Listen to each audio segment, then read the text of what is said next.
How to change the mobile menu color on Squarespace. Hello guys and welcome to this new tutorial. In today's video, I'm going to show you how simple and easy it is to change the theme or the color that you have into your Squarespace mobile menu.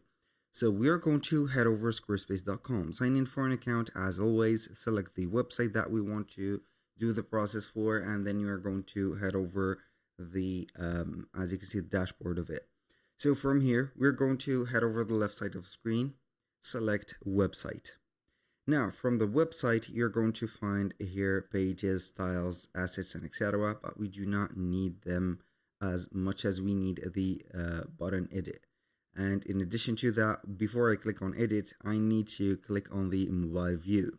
So this is something that we need.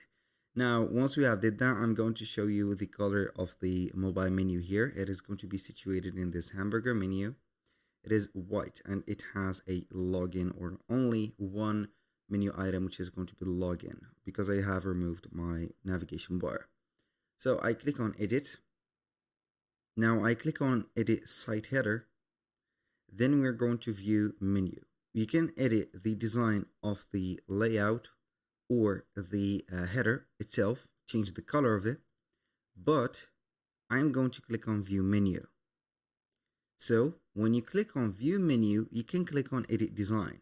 It is going to be something that is very different than the first one. Now we have the alignment, the link spacing, and the color. Click on color and you're going to choose one of the themes. So this is the lightest one.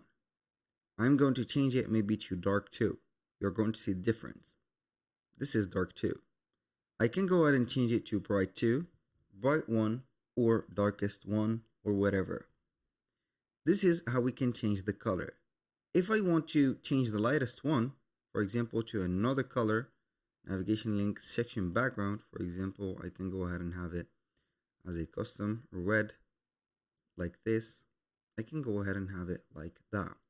So I only need to change the background of it. So this is going to be, for example, let's see here, do not need that.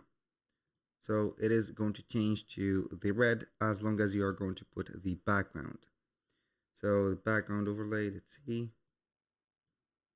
This is not it, but it is going to be a kind of labyrinth having this one because we have a lot of items, but we need only to check up the backgrounds. That was all for today's video. Thank you guys for watching. I hope that you have enjoyed the content and I hope to see you soon on the next one.